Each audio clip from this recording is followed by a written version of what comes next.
Olá pessoal, tudo bem por aí? Aqui quem fala é o professor Fabiano Tomasi e neste laboratório de mecânica vou demonstrar as leis de Newton através de dois experimentos bastante simples. Então, vamos começar. Muito bem, então, relembrando quais são as três leis de Newton, elas estão elencadas aqui.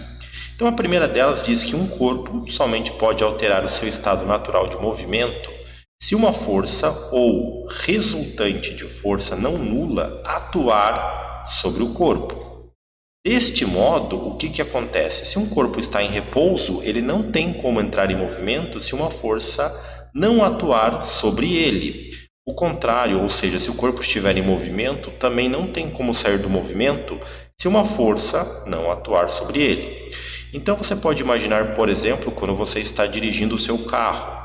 Quando você aciona os pedais do freio, você exerce uma força através do sistema hidráulico de freios sobre as rodas, o que resulta por diminuir a sua velocidade.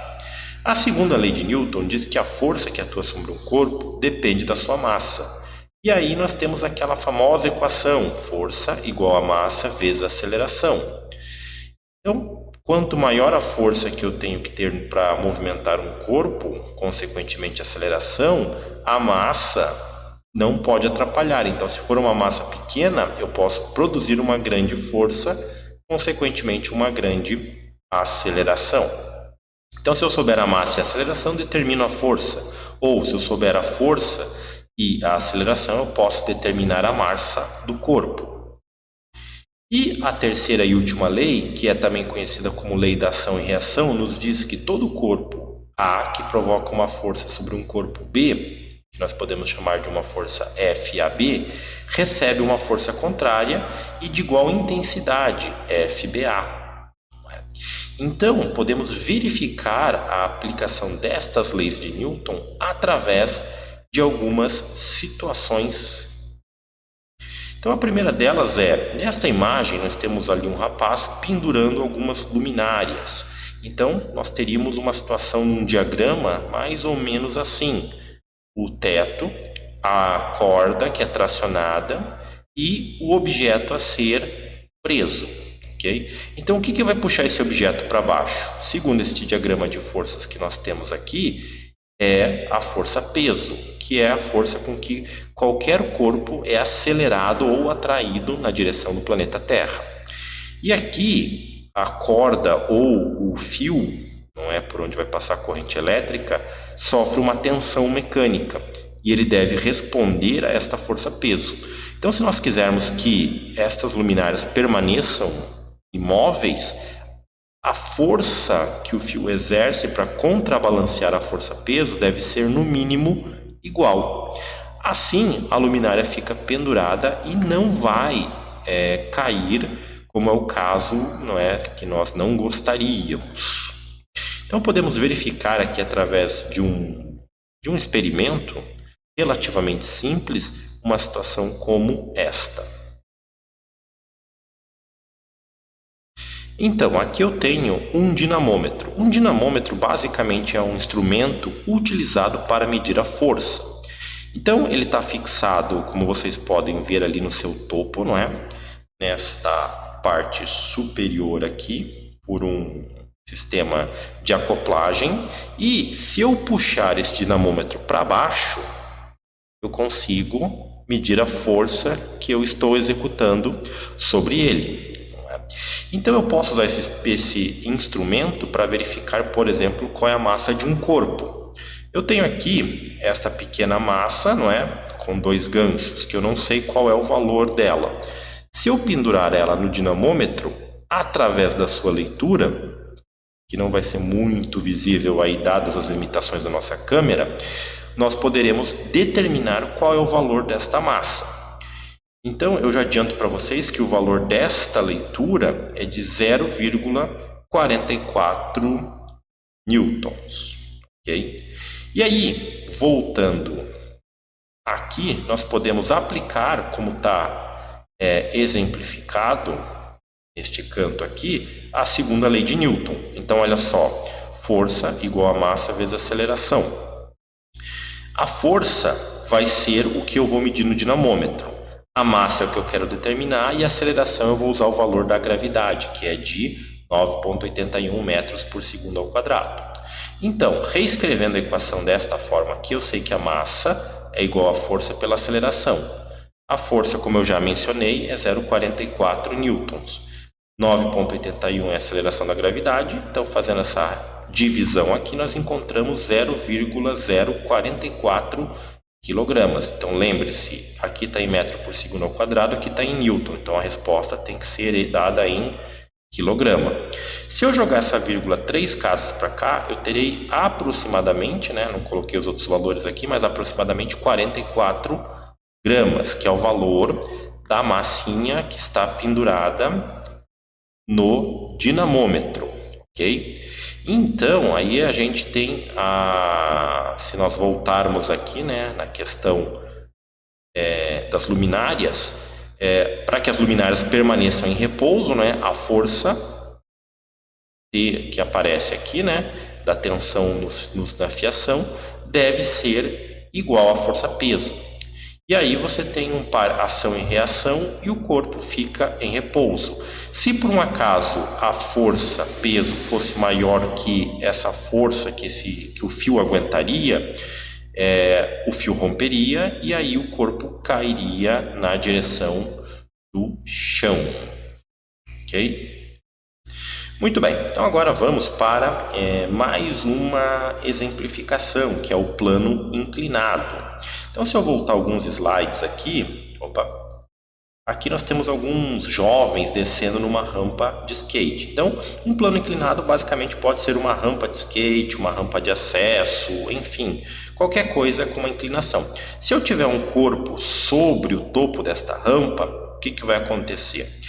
Ele vai ter uma força que vai estar direcionando ele para que desça a rampa. Então, no diagrama de forças, o que acontece? Eu tenho todas as forças que estão atuando sobre este corpo. Então, sempre voltado para baixo, direcionado para baixo, nós temos a força-peso. Ela aparece aqui com uma inclinação por causa do plano inclinado. Então, toda vez que você tiver uma rampa, um plano inclinado, você tem que considerar a força-peso, com uma inclinação referente à inclinação aqui do plano inclinado. Perpendicular e sempre apontando para cima, você tem a força normal, que é a força com que o plano inclinado responde, sobre o corpo. Ou, de maneira geral, qualquer superfície vai executar sempre uma força normal sobre qualquer objeto que seja colocado na superfície. E como a força-peso tem essa inclinação aqui, eu posso decompor ela nas componentes do eixo X e do eixo Y. Então, a força-peso em X tem este valor aqui e a força-peso do eixo em Y tem esse componente aqui.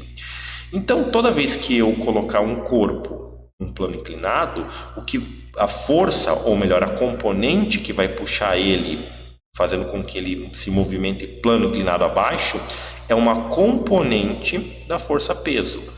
E a força normal vai se equilibrar com a outra componente da força-peso. Então, se eu supor que o meu eixo X está paralelo aqui ao plano inclinado e perpendicular ao plano inclinado eu tenho o eixo Y, então essa força aqui, FPY, se iguala à força normal. E, no caso, como eu não tenho nenhuma força aqui atrás para segurar esse bloquinho vermelho, o que vai acontecer?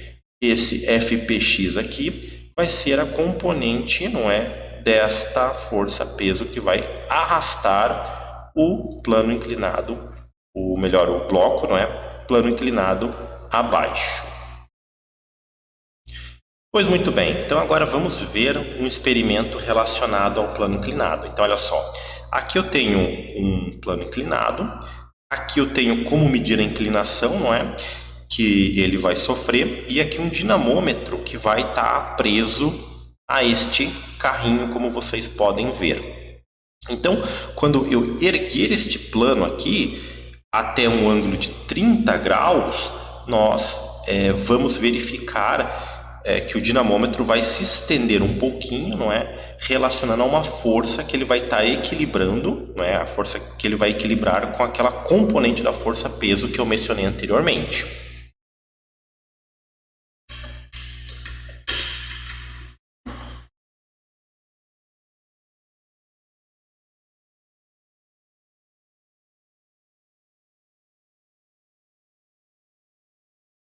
Pois muito bem, então olha só, ergui o plano, o dinamômetro cedeu, ou seja, ele se equilibrou com aquela componente da força-peso para um ângulo de 30 graus, ok?